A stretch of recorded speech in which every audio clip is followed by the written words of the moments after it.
This is our Aeromarine 321 epoxy resin kit. This is our most popular epoxy, and with good reason. Today I'm going to show you some best practices when using this product. So one of the most common uses for the epoxy is as a coating. It's a very thin epoxy, so it coats, flows, evens out very well. Examples of coatings, the most common is a bar top or a countertop or any fine piece of wood that you want to coat. Today we're going to be doing an example with a piece of African babinga. It's normally a very red type wood. You can see it here. You can see it here as well.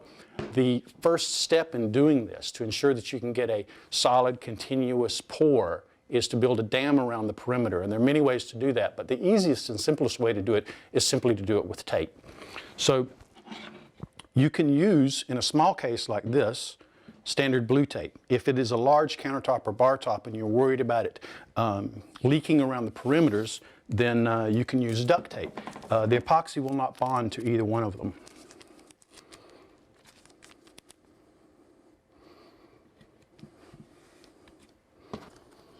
You'll notice that the tape extends above the surface of the material. The height is really irrelevant as long as it's higher than the thickness of the coating that you plan to put on this.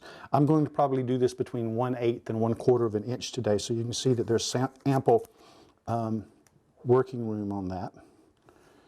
And if your surface, or if you're using duct tape, this surface is smooth enough, you can get by with one piece of tape. But what I'm going to do is run two and then fold the bottom of the second piece underneath. You can see the height of the dam here. The purpose of the dam, again, is to allow you to pour the epoxy onto the top of the surface without it going past the edges. You'll notice that on the back side, the lip down here, I take and fold over.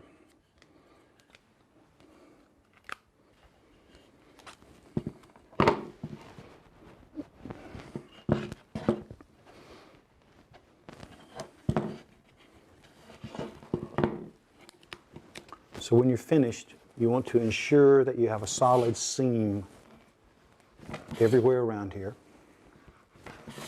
because the epoxy will seep through virtually anything. And once we're done, we're going to prime the corner in here with epoxy. If you have any cracks in the wood or seams in the wood where you've joined two pieces of wood together but they're not glued together, those seams need to be primed as well. You prime the epoxy, you prime the substrate the day before and let it cure overnight. The reason for that is that the epoxy will seep into the seam only a small distance and cure, and then basically keep any leaks from happening the next day when you do your first actual pour. So what I have here is a little pre-mixed epoxy. Okay, this is perfect for priming.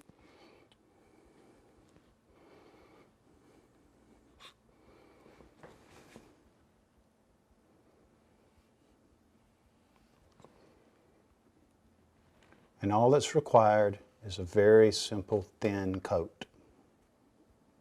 Why are you doing this? Again, the reason that you're doing this is to allow the epoxy to seep into any crevices where it might leak when you do your first pour. If you only put a small amount of epoxy on the work surface, there's no pressure behind it. It won't continue to leak through any seams that it finds. And if it's not leaking through a seam, then it's not creating air bubbles. As I mentioned, this particular piece of wood has a very small crack in the wood. It extends all the way over to here.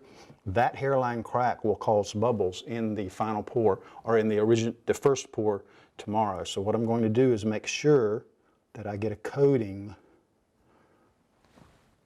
all the way across that, like this. Okay, it's complete. We're going to wait 24 hours now and start our first pour tomorrow. The prime coat on the babinga from yesterday is now cured, and we have a properly mixed batch of 321 epoxy resin. This was mixed using the double mix and pour method, which is described on our website in a specific video. When you mix the epoxy, you almost always will end up with bubbles in the epoxy from the mixture. When you pour the epoxy onto the substrate, those bubbles need to be removed. We're going to show you how to do that using a heat gun.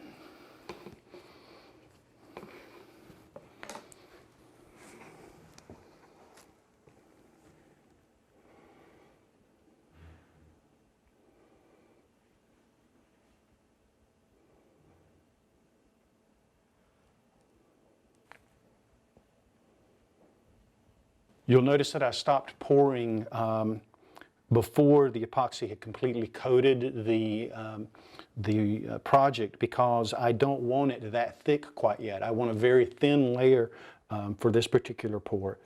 I could do it like that, but it's a lot easier to fix small mistakes than it is to fix big mistakes. The epoxy is self-leveling, so it doesn't matter what it looks like while I'm doing this right now. I'm getting it to spread out fairly evenly, and then I'm going to leave it alone, and it will level out by itself. The purpose of the heat gun is twofold. One, we want to slightly warm the epoxy to reduce its viscosity. Two, to slightly agitate the surface tension so that the bubble will break through it. The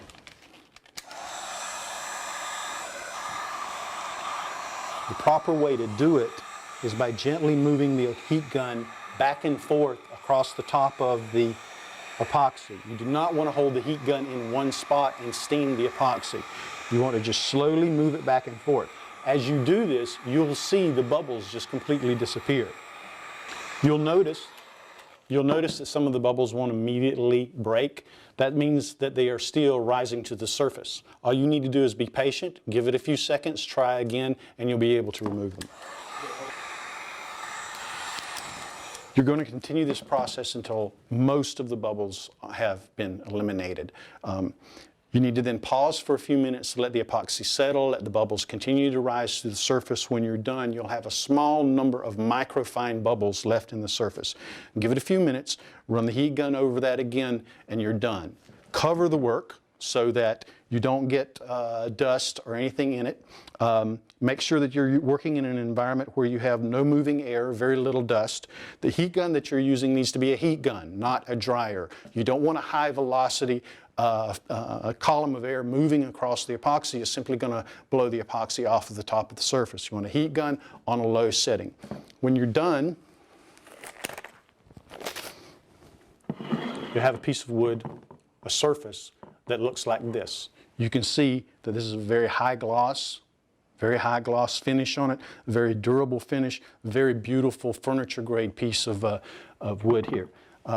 This again is the Airmarine 321 epoxy resin kit. This is good for a variety of uses. It's the most versatile and popular epoxy that we have. You can purchase this on our website at airmarineproducts.com.